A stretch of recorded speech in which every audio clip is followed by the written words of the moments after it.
Hello and welcome back to No, It's Crochet. I'm Nicole and this is Farah. We are excited to have you for another blog chat today. I've got some fun stuff to talk about. And you might be looking at me and saying, wait, where's all the crochet? Well, I gotta tell you, this is a busy week. So I didn't get dressed up because I actually have Pilates to go to after this. I wanted to get this recorded and I was not going to be like, let me get all nice and clean and then go to Pilates and then get dirty again. So you get what you get today, and it is all good. But I have to tell you, the mosquitoes here, we had 5 days of rain, which for Phoenix, we have not seen that in over 100 years. And because of that, there is a massive mosquito population right now. Now, I know all of you people from back east are like, yeah, hold my beer because you guys get mosquitoes all the time. We don't. Mosquitoes are one of the reasons, or lack thereof, is one of the reasons people move to Arizona. And now I am literally getting eaten alive by these suckers. I mean, oh, I am just one of those mosquito magnets. So, if you see me itching and scratching, that's why. Oh, it's driving me nuts. Urgh. Anyway, so we are here today to chat a little bit about our whips and some exciting news and some upcoming projects. So let's go ahead and dive right in.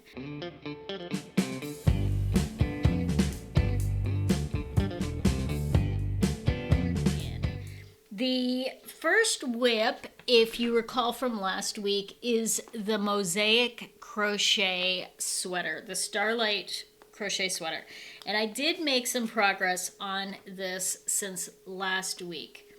This is what I have so far. So I've actually added about this much of it, and I tied it off or kind of made the openings for the sleeves.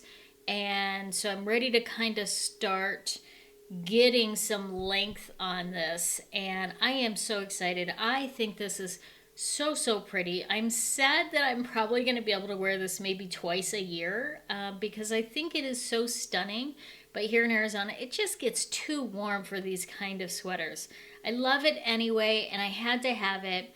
And I mean, it's actually pretty on the inside too. So this is like a peacock color. I figured it out. I'm like, this is, just all of the colors that you see in a peacock's tail. And that's why I think it's so stunning. Okay, so that's where I got on this. Now, my goal is to have this finished in a week. I'm about 16-ish hours into it right now, and my goal is to have this done in a week, and I will tell you why in a little bit. But let me set this aside. I'm going to move quickly through this because I've got some fun stuff to talk about. So if you remember last week, I was really struggling with the yarn that I wanted to use for that white denim jacket. And I ran out to Michael's and I picked up one of these latte cakes. Now, I've already used most of it, so I can't really show you because this is all I have left of it. But here are the sleeves that I created using that latte cake. So these sleeves I crocheted these up in a couple of days, and these are the sleeves. They have the latte cakes, and I don't know if you've ever felt the latte cakes, but they are so stinking soft, and they're fuzzy, and that's totally the look that I was going for overall on this. So what I'm going to do, I did get the other sleeve cut off, so we now have a vest here. And this sleeve is supposed to attach. So this is the color I was really going for. I wanted that really kind of muted kind of overall color for the jacket sleeves. And I definitely think this yarn pulled it off. Now, if you're familiar, let me put that aside, with the latte cakes, similar to they're a little bit different than like the color phasing cakes where, you know, one color goes into another color, goes into another color, and it never goes back. The latte cakes actually kind of goes back to the original color. So you can see here that I was able to do two very similar, they're not identical for sure, but the stripe patterns are very similar. Now, what I had to do to kind of accomplish that is once I finished up with one sleeve, I pulled out and removed the colorway up until it was, so I kind of pulled the center of this out and got to where it was going to be similar to the starting color on this and then started over. That way it was closer in match. Otherwise it was, the stripes were going to be totally off, and that's not really what I was going for. So I have about 31 grams of this left after doing two sleeves. So 257 grams, 31 grams left. That kind of gives you the math there. So that's what I got. I just have to sew these on, and then this one will be ready for sale. Woohoo! Okay, so it's not quite done yet. And I'm sort of procrastinating. I don't know why. But I do have to get that finished. Now, let's move a little bit. I told you this was going to go a little bit fast. Okay, so that includes the yarn increase because I had to buy the cake, but I'm not quite done, so I can't count the decrease on that.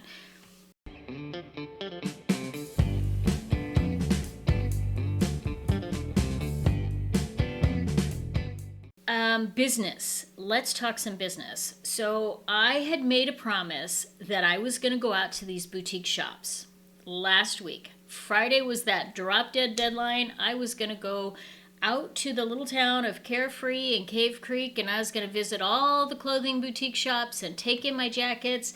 And I was bound and determined to visit at least 3 different boutique shops and ask them if they wanted to sell my jackets. I had really prepped myself. I got the courage. I even made a bingo card to kind of make a game out of it so I could, you know, as I went into these shops, I'm like, okay, once I accomplish this, then I get to check off a bingo. And I mean, like, I totally did the whole 9 yards.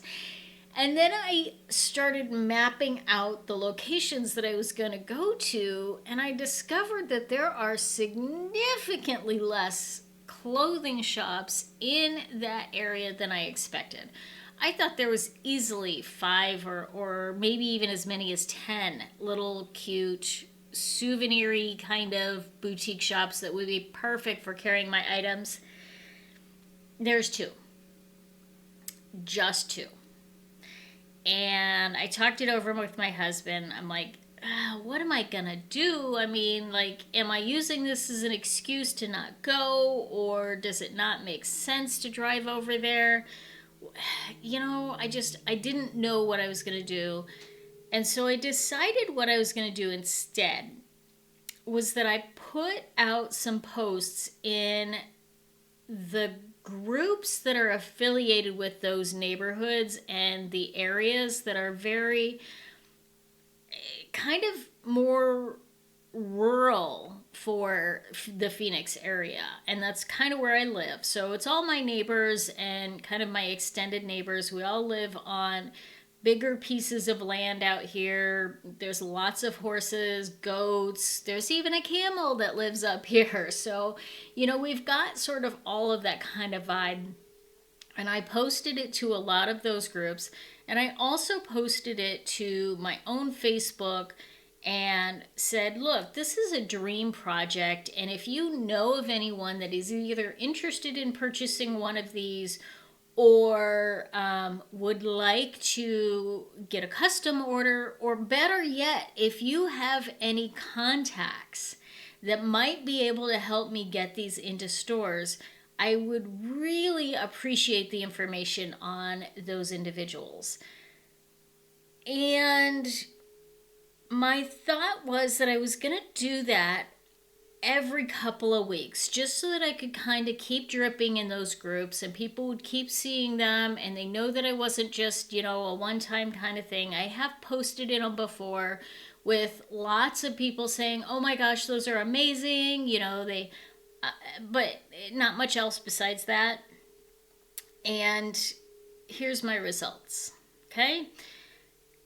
I mean, I haven't posted in those groups in probably 2 months. And after posting this time and on my Facebook, I received 2 custom orders. Paid custom orders. They gave me a deposit for 2 jackets. Yes. Okay, that's huge. I am so stinking excited. And I got some great tips and feedback, and there might be a possible lead that I have to follow up with on. He said that he can try and help me get into some retail shops, so I have to follow up with that. So that is really exciting. I mean, it's not chump change. I sell these for way less than the amount of time and effort I have into it, but you know, generally the price point's around $150 and up. And so they're not inexpensive. So to get 2 custom orders with deposit, I feel pretty darn good about that. Are you happy for me? I mean, so stinking cool. So what did I have to do? Well, I have a couple of jackets. There was one that was ordered in a small and one that was ordered in a large. And so, of course, I had to go hit the thrift stores. And I have to tell you, I thought it was going to be, you know, I thought maybe I'd go to like 2 or 3 different thrift stores and I'd be able to find what I needed. Well, I went to one, didn't find what I needed, came back, and my husband said, well, let's just go hit a bunch of them and see what we can find.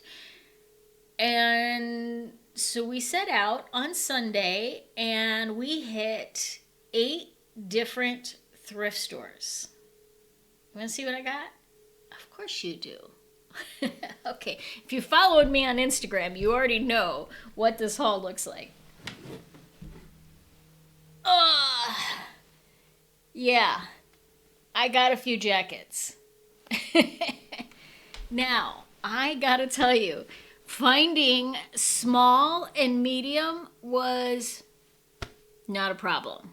Finding larges, yeah, that was not so easy. I mean,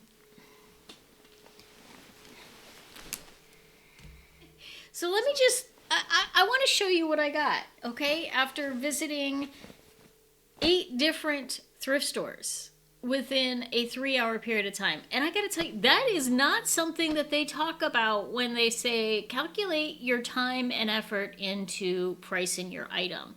They don't talk about the fact that I spent 3 hours at thrift stores looking for the right jacket, and I spent at least 2 hours online looking for the right yarn that was going to really meet her preferences.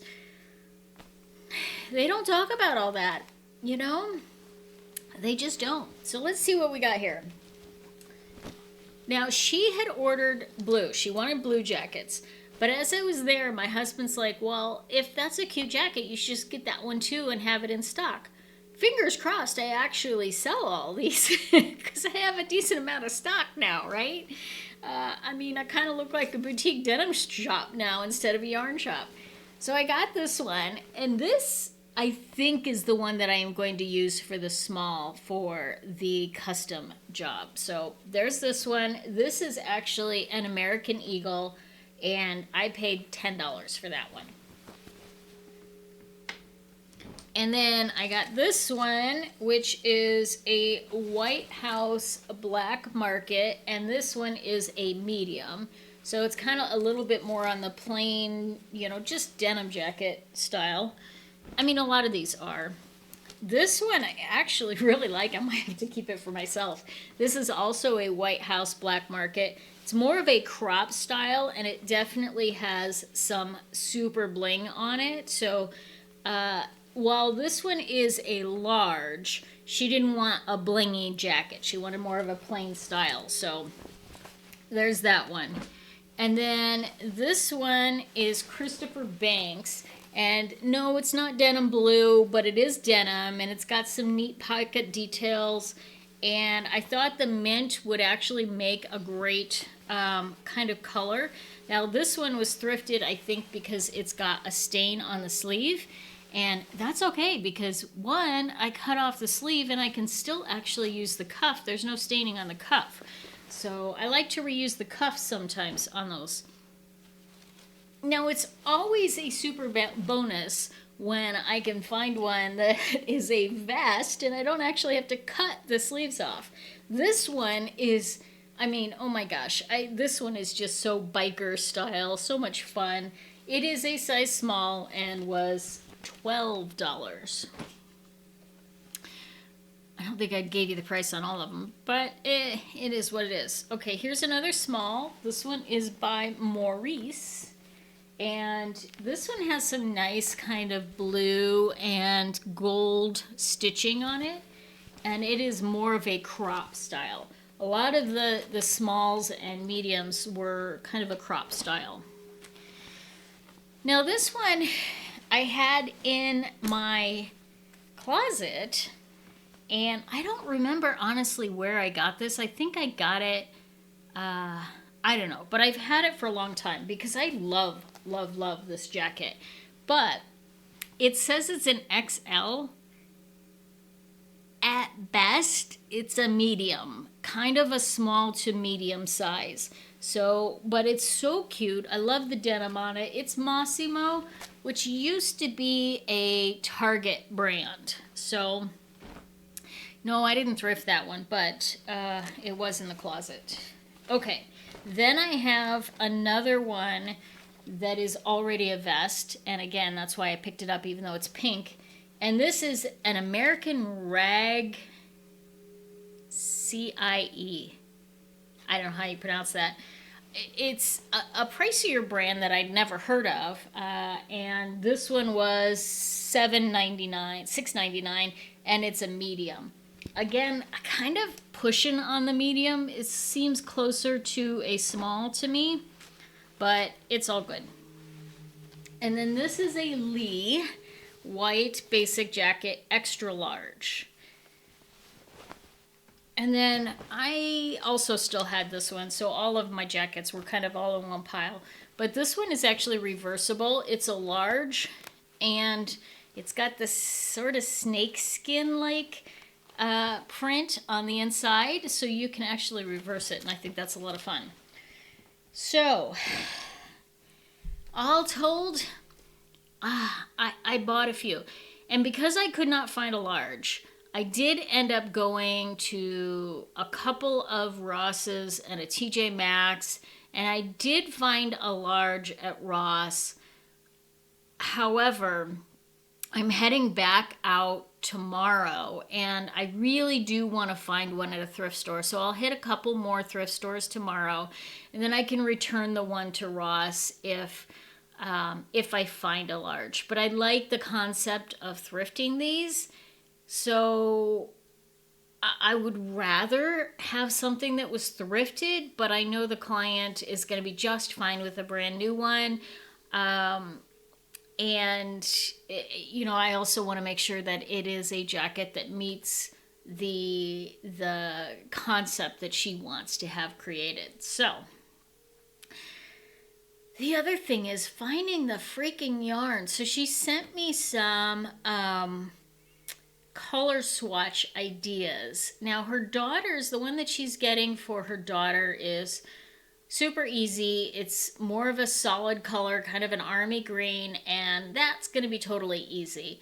The one for her, though, she sent me some pictures. She's got about 4 or 5 different colors that she really likes. And in fact, let me pull it out here. I have this Noro. It is a discontinued Noro, and if you're not familiar with Noro, it's a very, very expensive brand.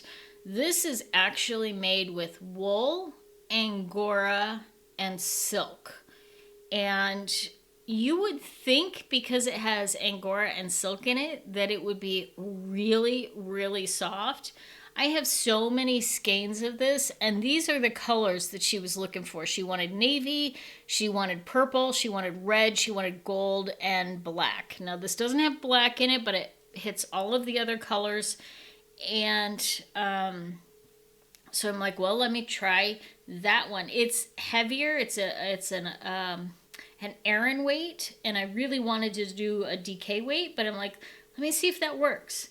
And I probably could have pulled it off, but I cannot use this yarn. I just can't do it. The wool is not a merino wool, so it's more like a fisherman's wool, and I just cannot force myself to crochet with it because it is so scratchy as I do it. And if it's going to be scratchy for me, it's probably going to be scratchy for her to wear, and she lives in Florida, so she's not going to want to wear a thick, scratchy, icky.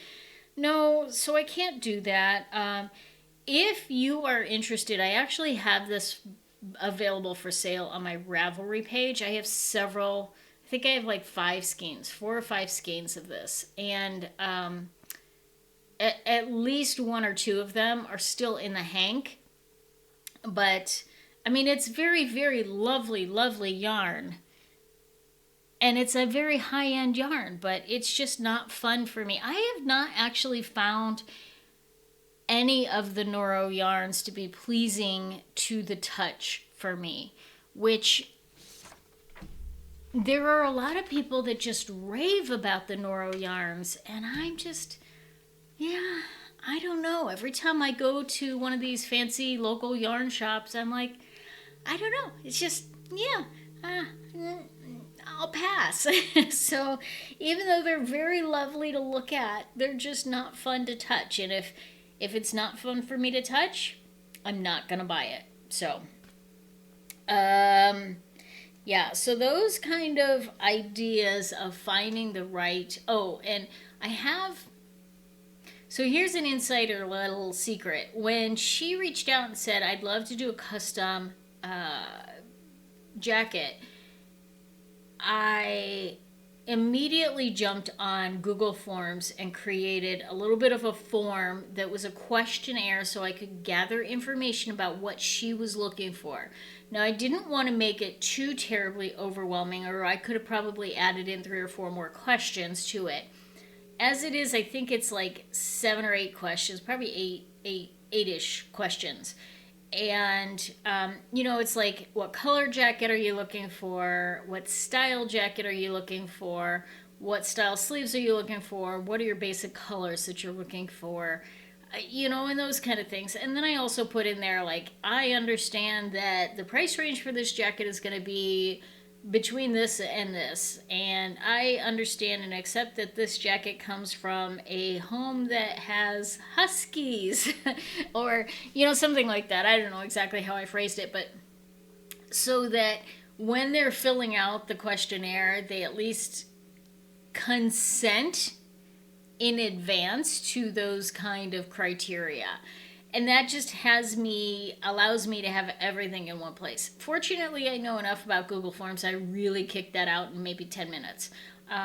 So it wasn't too terribly hard. But it's all, all of those little things are part of the cost of doing business. And they take time, and that's part of the creative process. And I will be thrilled if a day comes when I can sell these jackets for $300 plus, because that's maybe coming close to what my time and effort to put into them is worth. But in the meantime, I'm going to be crocheting anyway, and I love being able to create these pieces of art. And are these pieces of art undervalued? 100%. But if they never get into anybody's hands, nobody is ever going to appreciate them.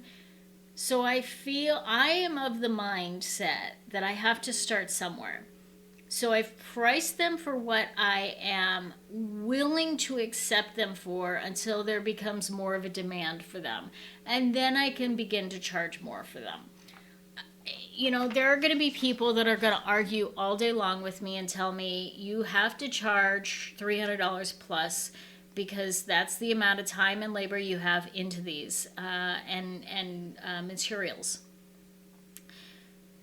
And there is, like, I understand the reasoning behind that. I just don't 100% agree with it.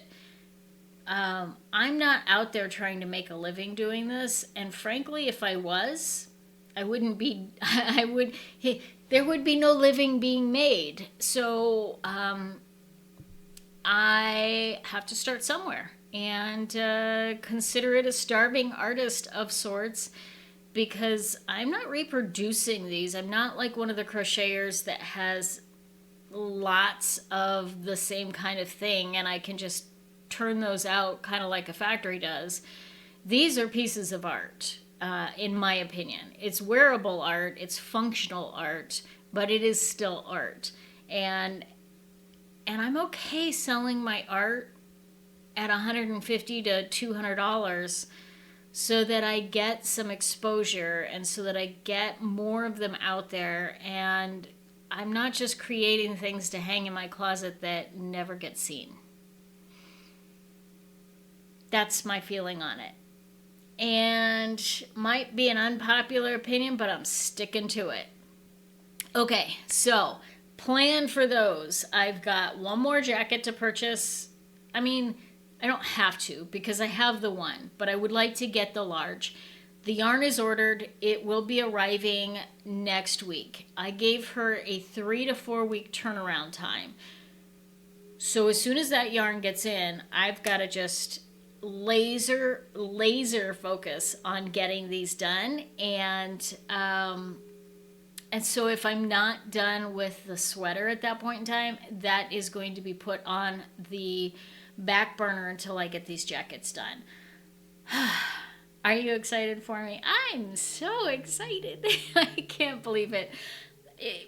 It's step 2 of a many step dream that I have to really be able to put my art out there into the world. So thank you so much for tuning in today. And of course, Saturday we have another swatch Saturday. Let's see, what is this week's? I think this Saturday is the Kotlin from We Crochet. Don't quote me on that though. If it's not, it's coming out very soon. And it might be the Prism, the Wildberry Prism. Nope. Anyway, I don't know. We'll make sure that whatever it is, it's amazing. You get to check it out. And we will talk to you next week for another vlog. Farah, frog us out of here.